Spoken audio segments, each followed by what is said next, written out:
প্রিয় দর্শক, কেমন আছেন? আশা করছি ভালো আছেন। বিশ্বকাপ ফুটবল নিয়ে আমাদের দেশের বিশিষ্ট আলেম শায়েখ আহমদুল্লাহ তিনি কিছু কথা বলেছেন বললে ভুল হবে। তিনি উদ্বেগ প্রকাশ করেছেন এবং এই বিশ্বকাপ ফুটবল খেলার নামে এত অর্থ অপচয় না করার কথা তিনি বলেছেন এবং এটা ইসলামে জায়েজ নেই, সেটা অন্য একটা বক্তব্যে তিনি বলেছেন। তিনি আরো বলেছেন, বিশ্বকাপ ফুটবল খেলার নামে যে টাকা পয়সা খরচ হয় সেটা ক্ষুধার্ত মানুষের জন্য খরচ হয় না কেন, সেই কথাটা তিনি বলেছেন এবং তিনি উদ্বিগ্ন পৃথিবীতে এগুলো কি হচ্ছে। তার বক্তব্য আমি পড়ে শোনাবো। তিনি ফেসবুক পোস্টে লিখেছেন এবং সেটা ভাইরাল হয়েছে। সবাই ওনার প্রশংসা করছেন, কেউ আবার দুঃখ প্রকাশ করছেন যে আহমদুল্লাহ হুজুর সাহেব এগুলা কি বলে। এখন বক্তব্য হচ্ছে যে তিনি বলেছেন বিশ্বকাপ ফুটবলের নামে এগুলো অর্থ অপচয়। পৃথিবীতে এত পৃথিবীর ক্ষুধার্ত মানুষকে বাঁচানোর দায়িত্ব তো বিশ্বকাপ ফুটবল বা ফিফার না। পৃথিবীর মানুষকে বাঁচানোর দায়িত্ব আহমদুল্লাহ হুজুর, আমরা যেটা জানি মহান সৃষ্টিকর্তা আল্লাহ জন্ম দিয়েছেন, খাবার দিবেন। আর ইহুদি নাস্তিকদের দায়িত্ব তো নয় পৃথিবীতে কারা ক্ষুধার্ত আছে, কারা কষ্ট পাচ্ছে। এটার দায়িত্ব হচ্ছে মুসলিম দেশগুলো, মানবিক দেশগুলো, বিশেষ করে বাংলাদেশ। শায়েখ আহমদুল্লাহ হুজুর সাহেবের নেতৃত্বে সারা পৃথিবীতে ক্ষুধার্ত যারা আছে তাদেরকে খাদ্য বিতরণ, অন্তত বাংলাদেশের কোনো গ্রামকে, কোনো ওয়ার্ডকে খাদ্যে স্বয়ং সম্পূর্ণ করা আহমদুল্লাহ হুজুর সাহেবদের দায়িত্ব। কিন্তু তারা সেটা করছেন না, করছেন না। ফিফা তো পৃথিবীর কে ক্ষুধার্ত আছে তার দায়িত্ব নেবে না। বিশ্বকাপ ফুটবল হয় 4 বছরে একবার, তো বিশ্বকাপ উৎসব ব্যাপক, এটা তো মুসলিমরা করে না, এটা ইহুদি নাসারা খ্রিস্টানরা, আমাদের জানা মতে বিধর্মীরা তারা করে। তারা তো কারো বাঁচানোর দায়িত্ব নেবে না, তারা তো আনন্দ করার জন্য পৃথিবীতে এসছে এবং খেলাধুলার যে আনন্দ, এটা স্পোর্টস, শরীর ভালো থাকে, মন ভালো থাকে, তারা সেটার চেষ্টা করছে। কিন্তু আমরা সেটা পছন্দ করি না। আমাদের দেশেও বহু লোক খেলা দেখে উন্মাদ, কিন্তু আহমদুল্লাহ হুজুর সাহেব তো সেটা পছন্দ করেন না। তিনি ফতুয়া দিয়ে দিচ্ছেন অলরেডি, যেসব খেলাধুলা এগুলা ঠিক না। তিনি বলছেন কেন উদ্বেগ প্রকাশ করছেন বলি, এই উদ্বেগ প্রকাশ করা অযথা উদ্বেগ প্রকাশ করেছেন তিনি। বিশ্বব্যাপী ক্ষুধার সমস্যার বিপরীতে বিশ্বকাপ ফুটবল বিপুল অর্থ ব্যয় নিয়ে সামাজিক যোগাযোগ মাধ্যমের শায়ক আহমদুল্লাহ সমালোচনা করেছেন এবং উদ্বেগ প্রকাশ করেছেন। ঠিক আছে, 15 জুন তার ফেসবুক স্ট্যাটাসে তিনি উল্লেখ করেন 2022 সালের কাতার বিশ্বকাপ আয়োজনের পেছনে খরচ হয়েছে প্রায় 220 বিলিয়ন মার্কিন ডলার। অন্যদিকে জাতিসংঘের বিশ্ব খাদ্য কর্মসূচির নির্বাহী পরিচালক ডেভিড ব্রেসলির বক্তব্য উদ্ধৃত করে তিনি বলেন, বছরে $40 মিলিয়ন ব্যয় করলেই বিশ্বের 82 কোটি 80 লাখ ক্ষুধার্ত মানুষের খাদ্য চাহিদা পূরণ সম্ভব।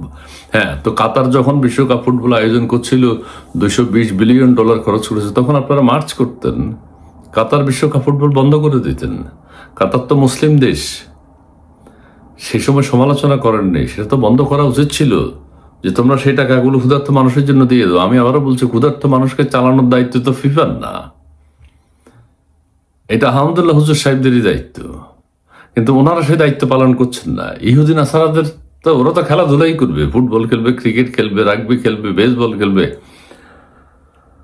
আচ্ছা, যাই হোক, এই তথ্যের আলোকে শায়েখ আহমদুল্লাহ প্রশ্ন তোলেন, যেখানে বিশ্বের কোটি কোটি মানুষ খাদ্য সংকটে ভুগছে, সেখানে একটি খেলাকে কেন্দ্র করে বিপুল অর্থ ব্যয় এবং বিশ্বব্যাপী উন্মাদনা মানবিক মূল্যবোধের অবক্ষয়ের ইঙ্গিত বহন করে।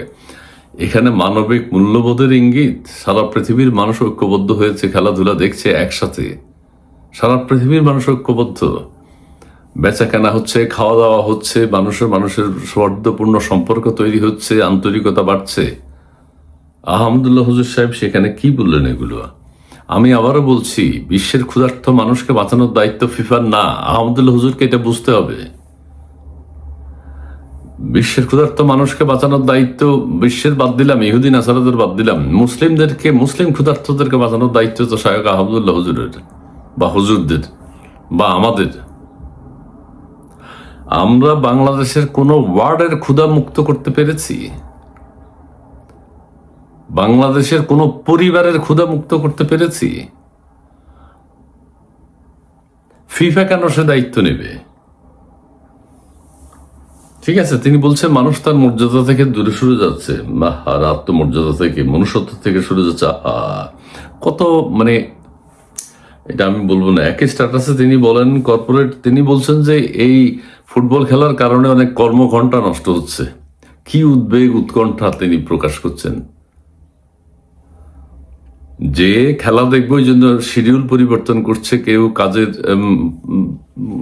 কর্মঘণ্টা কমিয়ে আনছে, খেলা শুরু হবে 4টায়, 3টায় কাজ শেষ করে ফেলতেছে, কর্মঘণ্টা নষ্ট হচ্ছে। এটা নিয়ে আহমদুল্লাহ হুজুর সাহেবের উদ্বেগ হওয়ার দরকার নাই, যারটা সে অ্যাডজাস্ট করে নেবে।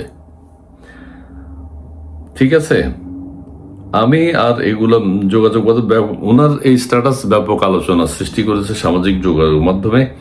অনেকেই তার উত্থাপিত বক্তব্য মানবিক ও অর্থনৈতিক বিষয়গুলোকে গুরুত্বপূর্ণ বলে উল্লেখ করেন। আবার কেউ, আচ্ছা কিভাবে গুরুত্বপূর্ণ হইল বলেন? কিভাবে আহমদুল্লাহ হুজুরের এই বিশ্বকাপ ফুটবল নিয়ে তিনি যে মন্তব্য করেছেন সেটা গুরুত্বপূর্ণ? এখন আমরা মার্চ করি আমেরিকা, মেক্সিকো এবং কানাডায়, যে খেলা বন্ধ করতে হবে, ক্ষুধার্ত মানুষকে সাহায্য করতে হবে। তা আমাদের সারা পৃথিবীর মুসলিম দেশগুলো কোথায়? ক্ষুধা নিবারণ করে না কেন? বিশ্বকাপ ফুটবল হয় 4 বছরে একবার। আবারও বলছি, বিশ্বকাপ ফুটবল খেলার কর্তৃপক্ষের দায়িত্ব না যে বিশ্বের ক্ষুধার্ত মানুষ কে আছে তাদেরকে বাঁচানো। তাদের যে টার্গেট, যে লক্ষ্য, যে উদ্দেশ্য, সারা পৃথিবীর মানুষদেরকে আনন্দ দেয়া, সেটাই তারা করছে। শায়েখ আহমদুল্লাহ হুজুরের এই বক্তব্য ভাইরাল হওয়ার কোনো কারণ নেই। শায়েখ আহমদুল্লাহ হুজুর ফুটবল খেলার বিরুদ্ধে তিনি কথা বলেন, কোরআন হাদিসের ব্যাখ্যা দিয়েছেন। কি রে ভাই, এটা তো মুসলিমরা খেলতেছে না, মুসলিম বিশ্ব তো আয়োজন করে নাই, এটা ফিফা আয়োজক, আন্তর্জাতিক সংস্থা। সেটা ইহুদি নাসারারাই বেশি, খ্রিস্টান। আমরা যাদেরকে বিধর্মী বলি, তাদেরও ধর্ম আছে, কিন্তু আমরা বিধর্মী বলি। সো শায়েখ আহমদুল্লাহ হুজুরের এই বক্তব্য অশোভনীয় নয়। তিনি মানুষের মনুষ্যত্ব নষ্ট করেছেন। ক্ষুধা নিবারণের জন্য মহান সৃষ্টিকর্তাকে বাদ দিয়ে তিনি মানুষের সাহায্য চাচ্ছেন। আল্লাহর কাছে দোয়া করবেন, আল্লাহকে বলবেন, আল্লাহ ক্ষুধার্ত মানুষদের সমস্যার সমাধান করো। আমি আবার বলছি, ক্ষুধার্ত মানুষের ক্ষুধা নিবারণের জন্য মহান সৃষ্টিকর্তা আল্লাহর সাহায্য না চেয়ে শায়েখ আহমদুল্লাহ হুজুর ফিফার সাহায্য চেয়েছেন। জিনিসটা যুক্তিযুক্ত এবং ন্যায়সঙ্গত নয়। ধন্যবাদ।